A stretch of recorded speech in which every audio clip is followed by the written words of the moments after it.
โย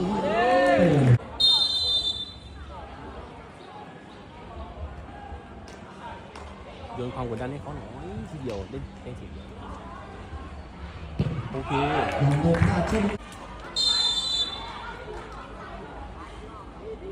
แปกให้กู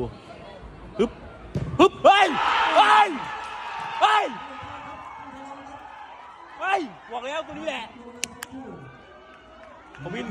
นไปรับพรหน่อยมั่นใจเว้ยลูกเดียวเป็นพระเอก2 รอบวะอย่าให้วนอีกพอแล้วหมายเลข 18 ช้างสีสวัสดิ์กันกับเพชรกอดคอช้างสีสุขสวัสดิ์